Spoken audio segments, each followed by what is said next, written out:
Hi everyone and welcome back to the Couch Buddies, and tonight we are going to save some chicks. And after saving some chicks, we're going to become the CEO of a mega corporation, and then we're going to drive some rally cars. Stick around, we'll be right back.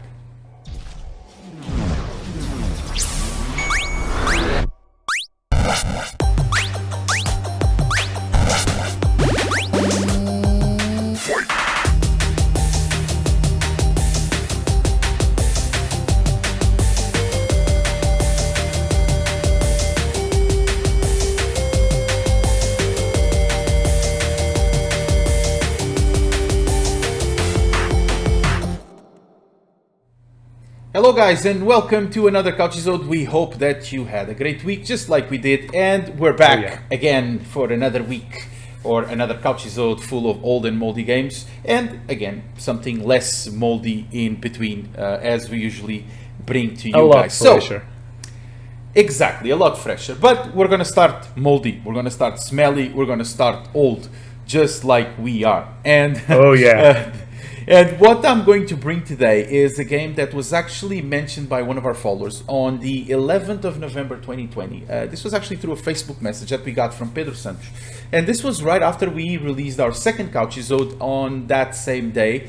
And this is one of those games that I remembered it, but I only had an overlook, idea of the game, or a general idea of the game, because I haven't played it for so long, and the game actually made a lot more sense to me. But we'll talk about that in a few seconds. So without further ado, the game we're going to be talking about is Capitalism from 1995. This was for MS-DOS. This was developed by Enlight and published by Interactive Magic. So what is Capitalism? Capitalism is a business simulation game that gives us a front row seat into the thrill of conference calls, financial projections, and basically the whole 9 yards of a corporation management. Now, let's start by simulating this. So the last quarter figures shows an increase in revenue, and our main income generators are business units overseas. We can see in this graph that our latest product released is the most successful, and they are reaching a target audience that is the outside of our initial projections. The demographics that affect the results are, okay, are you sleeping yet? Well, I hope not. But not yet. Now, and for some this might be boring, but quite honestly, this has been pretty much my entire professional life. For those who don't know, I've been working in corporations pretty much for over a decade, and due to that, playing this game today makes so much more sense than it did back when I was a teenager. Now, in Capitalism, we can either create our own business or go with one of the pre-made scenarios and set objectives where we can start with a maximum of $200,000 of initial capital. As it would happen in real life when starting our business, we have to take into account the land cost, demand for products, as well as competition. Now, one of the greatest things about this game is that it let us explore several ways of building a successful business. Sure that the most common would be, retail like it is in the game, where you can have several stores available and provide up to 4 products on each. However, it also allows us, for example, to explore manufacturing or research and develop as our primary businesses. In each one, we need to consider another set of factors like supplies and raw materials when we go into manufacturing, and time spent on R&D that will generate more value and new products to be sold at department stores, for example. The game includes 17 pre-made scenarios, which are generally more challenging as they already have competitors starting with some advantage. Each scenario provides us with different objectives, where, for example, some of them require us to dominate the market on specific location or run successful global chains while managing different firms. Now, I know all of this might sound very complicated, but in fact, the game does have some really useful tutorials, and I have to say that to me, these were quite crucial before stepping into the actual game. You can learn about the basics of retailing, market analysis, farming, all the way to raw material production, as well as branding and advertisement. Now, unfortunately, I don't really have the time to go into detail or all the minor details of this game, but I can tell you this, that the level of complexity of the simulation makes any other games of the genre I played so far, look like playing tic-tac-toe, which is, quite simple. Probably everyone knows how to play tic-tac-toe. This game goes to a level that you can actually invest your own personal money that you get from the salary as a CEO of your company into other companies that might be more profitable than yours and still make a buck out of it. So for the hardcore fans of simulation, even if business simulation is not your thing, you should give it a go because it's an absolute must. Now, The exact game that we're seeing here, or the original version from 1995, is no longer available through any digital platforms, but in GOG for just €5, we have the improved version that came out in 1996 called Capitalism Plus. That's the one I actually played. I never played Yeah, the original exactly. one. It includes several enhancements such as more scenarios, products, and it even has some events like riots and technology breakthroughs and so on. Last but not the least, in 2001, we had the sequel of Capitalism called, well, unsurprisingly, Capitalism 2, and later on several spin-offs for mobile Originality at its best. Yeah, exactly. Like, what's the game we call? Well, we call it Capitalism 2. That makes all sense, anyways. You know, still actually a good thing, because some games, like for example, sequels that were, you know, released with different names, you can't actually define what actually came after another unless you really know the series. Yeah. But anyways, there was several spin-offs for mobile platforms, but the one that you can still play today, and according to many fans, it's actually better than Capitalism 2. It's called Capitalism Lab. It costs, I think it's about €20 or something like that. And it was created by the same person that created the first two games, a gentleman called Trevor Chen, which was actually the CEO of Enlight, and the game is still available. In fact, if you actually look for Capitalism all over YouTube, you will find some references to Capitalism 2. Not very many, I would say, from Capitalism 1, but Capitalism Lab actually is one that shows up quite a lot, and I wasn't really aware of the existence of this game, this Capitalism Lab. As I said, I now went onto it and played it again, but played the Plus version because I wanted to see more or less what was the experience of the original game. Yeah. And wow, I mean, it's really complex. I mean, no AAA graphics that we're expecting there, because, you know, it's just basically it's a strategy game. It was a very simple UI, if I recall it right. No, I mean, the graphics are are very simple, addictive but game. the complexity of the game, I mean, it's to a level that is just, And it's you know, addictive. astonishing. I mean, it's one of those games that you jump in and you end up, you know, actually playing several hours, and you know, I came to, after playing it for a couple of hours, I came to know that, you know, as long as you keep a good, you know, a close eye on the supply chain, making sure that you're, you know, making profit. I mean, obviously, that's the objective of the game. But try to initially make, and a bit about strategy of the game if you want to try it. Try to start with low profit items, but try to make a lot of them to get some profit. And then later on, as you move into the game, try to not depend so much on buying supplies, but creating yourself your own supply chain, because this is the objective of you know, of every business. Like, if you need to produce clothes, then you better have a farm of cotton, for example, to have your own cotton and process your own cotton. Better have your raw materials. Exactly, processed cotton from another you know, provider or business, and so on. So I wish I had more time to talk about this game. The game is really complex, really good. I mean, €5. It's worth, if you like strategy games. This is one of those that it's the best, and you should really take a look into it, because oh wow, I remember this one pretty well. Took me some hours, and when I got the hang of time, I look at the clock, was like, oh, and already way past 2 a.m. and I had to work on the next day. So yeah, let's move on to the next game. Blade, what's up with you? What do you have for us today? Mega Drive. We're going to travel back to the Mega Drive, and let's go talk about the game. You probably know this one. It's called Flicky, from 1991 on the Mega Drive. But this game was originally released in 1984 on the arcades. It was developed by Sega and published by Sega and Bally Midway. And this was actually created to be a competition for a game we already talked about called Mappy. Mappy, yeah, from Namco. Yeah, if you actually look at it, it has a lot of similarities with it. Actually, in this game, you just play Flicky. It's a blue bird. Some people called it a mother that was rescuing its children, but I think that's not actually it in the story. What you had to do here is just you would have to find on the scenario these little yellow chicks and just get them in a line to follow you and get them out safely. You had your enemies, you had cats, and you had some lizards. I think it was iguanas. And there were some items along the screen you could actually pick up and throw at them to get rid of some of them. I believe those were vases. Yeah, you had to grab the chicks and take them to the exit door that usually was on the bottom of the platform. Exactly. And I think those were vases that you had to throw at the cats that would eventually throw them away. but the scenario would refresh. I mean, you could go forward, and then when you could go back, the cat had respawned. Exactly. So it was not like they would disappear. It's not like, you know, No, any other persistent. game like that. It was very, very challenging, but very fun. If you recall, right, the same happened in Mappy. When you got rid of the cats, they would just fall down again from the ceiling. So you could just get temporarily rid of them. So both Mappy and Flicky were two games that awesome as I said, I games. didn't have any consoles, so I played those games already, you know, close to adult, close to my adult life. In fact, Flicky is on the Sega Mega Drive collection on Steam that I acquired, I don't know, many years ago. And this is one of the games that is there, and I played it a lot. I mean, I find slightly annoying the chirping sound of the birds right now.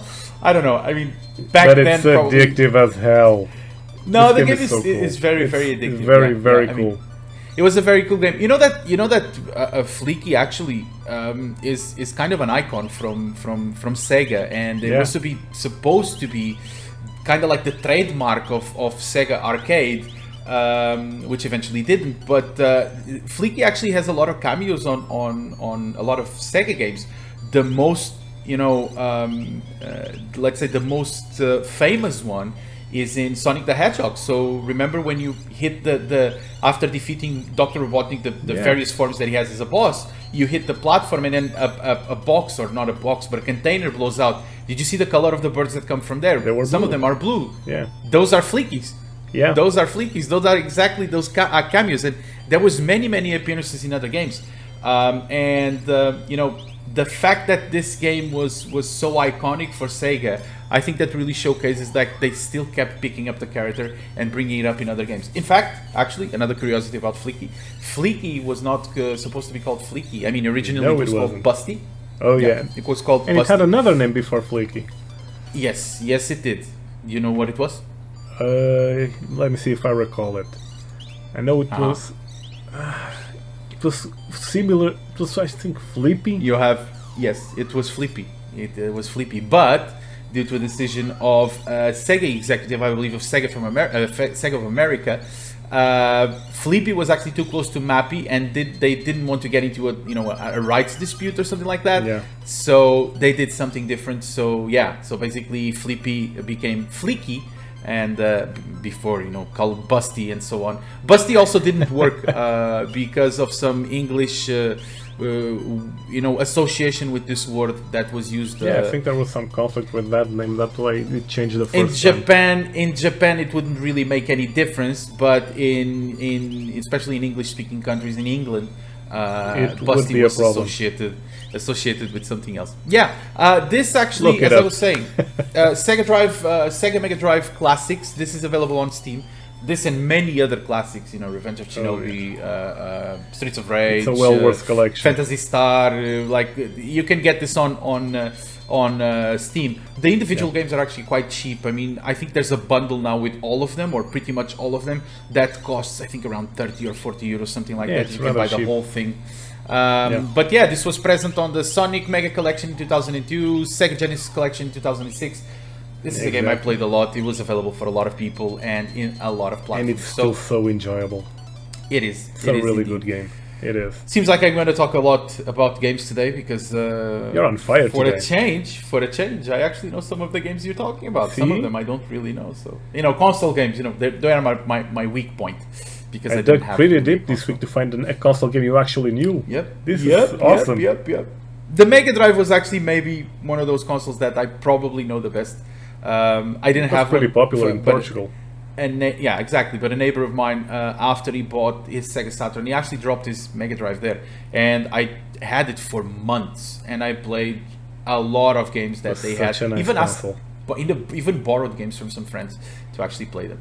But anyways, going forward into our next game, and I'm gonna stick around the same decade, just 1 year forward or 1 year later, and I'm gonna talk about Network Q-Rack Rally Championship from 1996. This was developed by Magnetic Fields and published by Europress. Now, in our 8-inch Couchisode, we already talked about Network Q RAC Rally from 1993, and this was its successor 3 years later.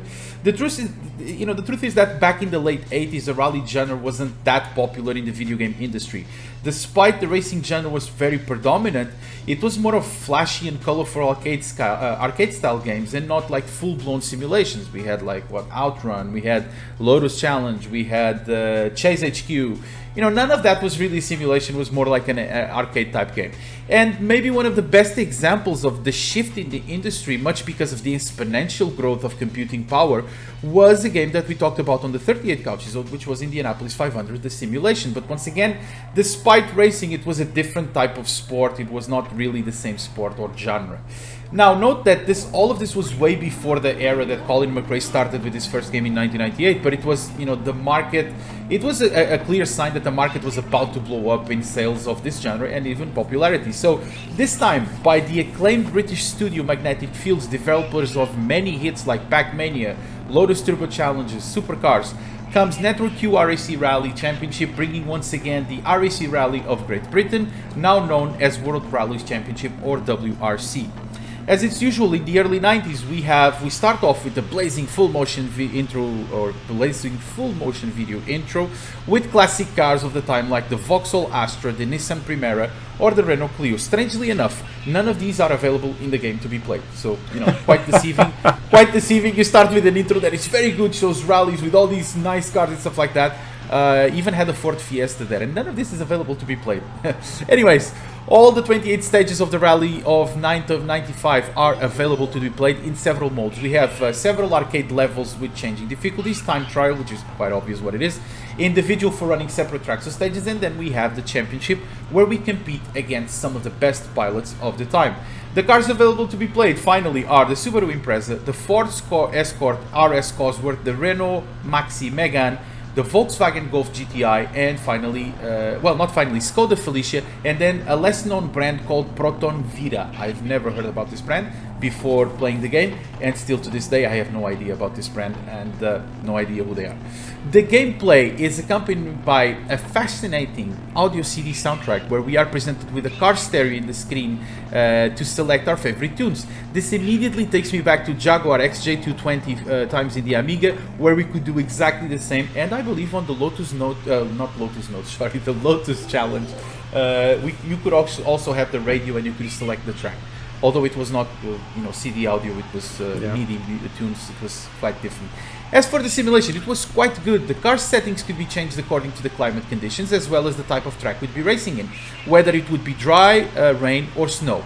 We could also change the height and rigidity of the suspension, gearbox ratios, steering sensitivity, and the brake balance. Several components of the car would obviously wear and damage during courses and could be repaired on special stages with limited time to do so.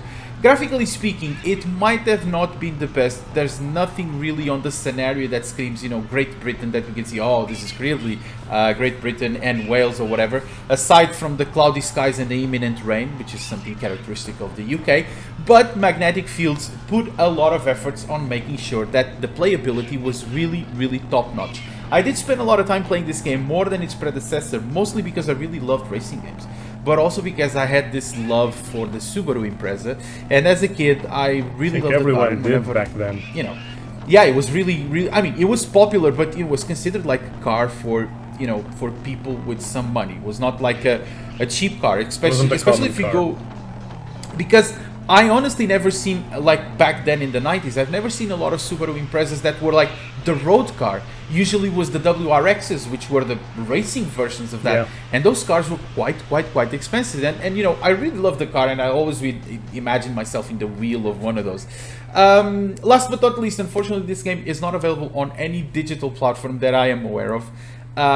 I'm guessing that if you are able to find an ISO there around, make sure that you do so to get the CD audio, because the CD audio was really, really great on this game. And cool the soundtrack was really nice. Yeah. I don't remember if this had 3D support. I think this was only 2D. I really have to try the game again. I honestly can't remember. No, I can't remember either. I have a feeling that yes. Back then I was running my Power VR, my NEC Power VR accelerated card, and I'm not sure if it was if this was benefiting from that acceleration or not. Might have been glide enabled. Again, not really sure about it. It's a great game, despite what people think about rally games of this time. This is one of the few that were really, really good pre the Colin McRae era, because we know after the Colin McRae era, nice. a lot of good things came out, and we had really, really good, decent rally games. Even still today, we have the Dirt series available, which is a great. Well, it is rally, of course, but it involves also other teams into it. But we still have a lot of good rally games being released today. So, Blade, what's next? I think we have something special today for our air freshener moment, right? Yeah, double special air freshener moment. Ooh, because we're gonna refresh the air, and we have an external video. We have a participation. Oh, we have a contribution from someone who is bringing us the video today. Oh yeah, from the one and only Hugo. He's back. Back again. I had to do this again. Hugo's back to the couch. Guess who's back? Got you there. Guess who's back? No, yeah, you got me. Okay. All right, let's go right on to it and see what Hugo is bringing us today for the air freshener moment. Some indie games that were just released and are cool as hell. So let's get right back onto it. Greetings, couch buddies. I am definitely not trying to steal your thunder, but for today my recommendation is Broforce, a side-scrolling run-and-gun game developed by Free Lives and published by Devolver Digital. The game was released in 2015 for Windows and Mac OS, but since then has received a PS4 and also a Switch port. You play as a bro, a member of a Black Ops team, which draws clear inspiration from the awesome 80s and 90s action movies. The game has a retro feel as well, with pixel art graphics, extreme violence, and some pretty funny moments. For me, the best part is the fact that you can rescue prisoners of war, POWs, and therefore unlock playable characters that are, once again, basic parodies of fictional action heroes from both the 80s and the 90s. But who doesn't want to crush the forces of evil with the help of Bro Del Walker, Bro Mando, or even B.A. Brorakus? Come on, guys. Each character has a special move that can be quite useful, especially in boss battles. This game is 100% pure fun, and I can also recommend the DLC named The Expendables, based on a movie trilogy created by Sylvester Stallone. The multiplayer experience is also very engaging, and I strongly recommend this game to all the couches out there. For those interested, you should take about 8 hours to beat the main story. This pretty much sums up my air freshener moment. I'll see you guys soon, and as always, my friends, game on. I clearly remember playing this one on Steam. It's such a fun game, and you can clearly remember all those action heroes. This is an awesome game to spend some time with. It is. I'm gonna be honest with you. It's really awesome. I haven't played this game. Haven't played this game. Yeah, exactly. But I heard so much about this game. I think I spent more time watching people playing this on Twitch. Well, I didn't think I spent more time. I actually spent time looking at people still playing recovering. this on Seriously, you haven't and played this one. Game. But I know so much about the game. The game is so much fun. I mean, the similarities with Chuck Norris, Sylvester Stallone, or Rambo in this case. And then we have the third one, which is I forgot. B.A. Baracus. Yes, and B.A. Baracus. Exactly. You have a lot more. This is such a cool game. I'm gonna you tell guys you need to grab this one. Thank you very much, Hugo. I'm actually going to grab this game right now. Awesome. I think it's I need to play this again. I've been postponing this too much. I'm gonna grab this game right now. I'm gonna buy it, and I'm gonna play it. I think it. I mean, it's really, really my kind of game, and it's especially awesome. This connection to those 80s, 90s action movies. Get to the chopper. I think this is exactly epic. I think there should be more games like this with this team going back to this, silly action movies that we see. Those Rambo movies were so good. Coming in and dispatching a whole army with just a bow and an arrow. This is the kind of stuff we need. This is exactly the kind of games that we like. Thank you very much, Hugo. This was an excellent air freshener moment for our couch today. Awesome game. Really awesome. So, and you know what? I guess, it's also awesome. Yes, leaving a like. Exactly, leaving a like on our Couchisodes, so that the YouTube gods can get pleased with your engagement and also bring us to more people. Oh yeah. And I guess it's time to say goodbye. It's time to say goodbye. Okay. So, I'm not singing because I'm not ruining this couch. Well, that's fine. That's fine. But I think I still managed to keep it good without ruining. Guys, Yeah. thank you very much for being there. Thank you very much for watching. You know what to do. Leave a like if you like. Leave a dislike if you didn't like. Consider subscribing to the channel. In fact, don't consider. Subscribe it right now. Just do Hit it. that like button. Help us grow even further. And as usual, we will see each other next week.